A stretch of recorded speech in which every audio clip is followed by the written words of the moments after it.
Zonga bien, votre émission de Naïf Sarabino, toujours Masolo Kati, où est Zabako Brading, Nakacha Château d'eau, Netolobaki, Château d'eau, là où les races se croisent. Si vous favelas de Muchachalados, pas paroles, Babi Souriante de Caliente, Akutanina, Lorette, Spaghetti, Babi Yaz antivirus, tu évites antivirus, Yanini, et puis, il y a expliqué que c'est Lorette Spaghetti, dans ce temps, vous avez senti qu'elle est vraiment spaghetti. Elle est vraiment spaghetti. Il y a aussi une bézalité. Pour non, elle est vraiment spaghetti. Mais, Azana Maramou, il a expliqué bino. Azana pendant un message, il a expliqué pendant la population congolaise pour y a na mambasika. Mambasika na mwezani Lorette Spaghetti. Ce qui au web ça va un petit giango yo. Croisement rende to lobaki ya baras. Et ouais Château d'eau. Ce que bah il dépèse tout an. Jambo, Balandia Congo Mikili. Donc voilà, comme l'honorable Lorette Spaghetti antivirus, chroniqueuse ya Congo Mikili ndebo yebi mona mtoto lokele mu Swahili. Donc blomo boyebi ndebo mona nga na pas bandi on a biso ya Congo bomoko ya mboka.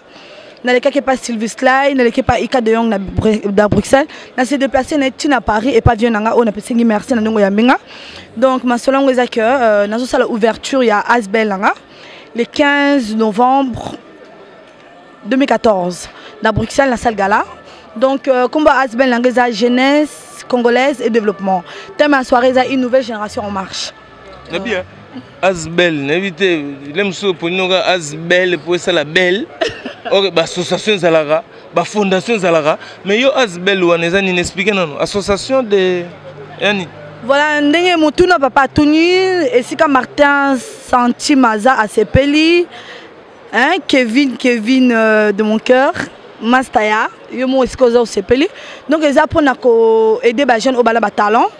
Donc aider bango ko orienter bango parce que comme on dit il y a pas de son métier mais de sorte de gens. Tant que en Afrique, Moussa les a et tout, les jeunes ont galéré, or que Moussa les a l'ambour à biso. Tout le monde même a des jeunes bazo, des diplômes, des téloni basala, or que des talents. Le lot il faut rechanger constitution. Namboka pour changer constitution, qu'est-ce qu'il faut tout d'abord? L'esprit d'entreprise, il faut librement s'exprimer sans problème. Il y a une idée on a recréé Asbel pour aider les jeunes des talents. Pour misala obanango et babi misango quoi comme on dit pour créer un monde il faut de tout. Il faut pas seulement aux avocats ou aux médecins pour traiter comme toi malonga. Or que soza no peka muté qui Thompson bako respecter, soza no coordonner peu rose on peut au compte mutu quoi. C'est bien. Donc le but aider les jeunes maintenant on talo non mon yo mon za jeune. C'est que aider bango expérience ils ont des autres expériences wapi. Nani zo aider yo Asbel wana zo fonctionner nini zo aider bango ndeni. Ba comme journaliste. Après lobby mutualisation, boulawalisation, internet, pour babi petit bazoteka internet, petit bazoteka, mais bazoteka nini, oh basimbi ba micro bazoteka. Parce que yo Asbel na pousser ba jeune les ba roteka sur internet. Na c'est peut-être lobby nango benga jeune que na dikima ma fille que je t'aime beaucoup chérie.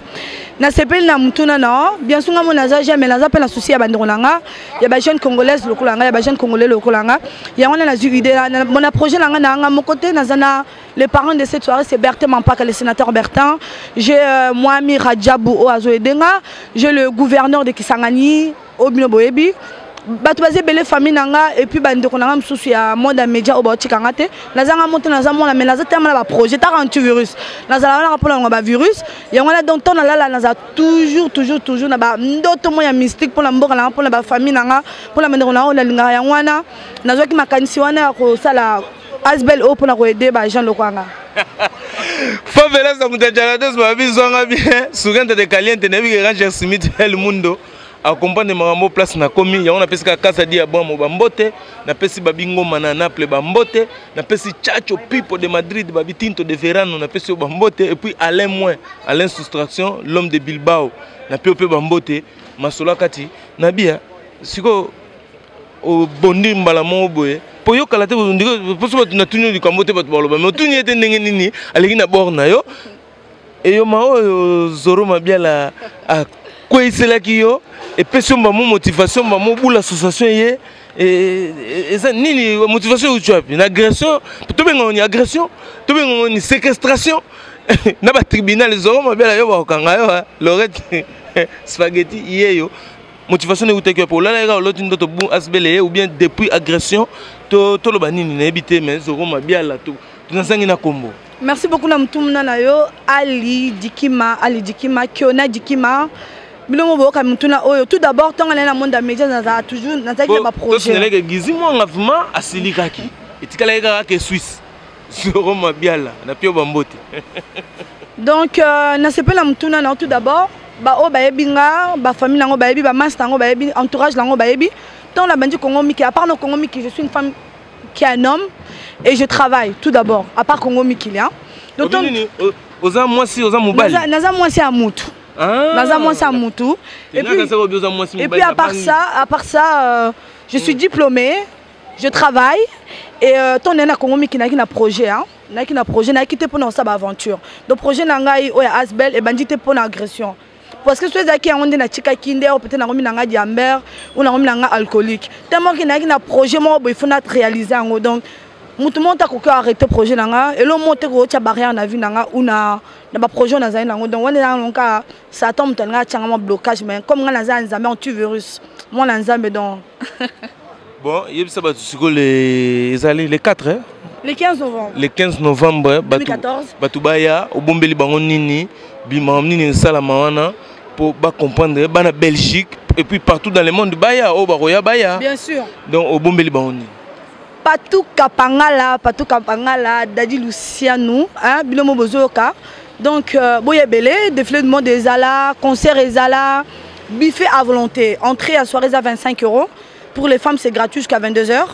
Et star basé belé boyemba na telma comme boyemba toza na groupe na biso ba yala prince ou à Bruxelles boyemba toza na Africa Flow au ba Paris boyemba donc boye belé côté sécurité vraiment n'en parlons pas tout d'abord nzambe numéro 1 ou à protéger biso et puis ba mettre ba aux paix au ba protéger et puis tout d'abord nzambe ba pasteur banzimi bo sambela pour na soirée on a tellement de projets moi makasi bozanga te kotia biso na mabondeli mais à part ça va mettre peu bozala donc voilà buffet à volonté hein, donc voilà donc masola kati ya olobaku théâtre le 15 novembre tokutana biso nyonso wana na Bruxelles na pesika tigana zureta bambote moi na Bruxelles et puis Boken Mailor mago obunga na yo porté disparu bambote kotozali franchement ndolo yo ebikaka masola kati Ranger Smith El Mundo Yepé Akozala. Mais votre émission de Nalobara, Favelas de Muchachalados, Ponanga, check. Mais tout à l'heure, tu viens de changer. Comment il l'aura? Heli Chunza, au santé Marambo. Bon, Namati Soukom pantalon, Lorette. Donc, Nassama. Le monde de la fin quand même. Hein? Donc voilà, j'invite que Batouillon soit à Suisse, à Suisse, à Paris, à London, partout dans le monde. Pour la fin, vous nous qui Batota Kisangani, Batota Maniema, Batota Lubumbashi. Bouba qui est connecté dans l'honorable Lorette Spaghetti antivirus. À bientôt les 15 ans. Les 15. Donc voilà. Masola Kati, allez. Allez, dada. Bruxelles.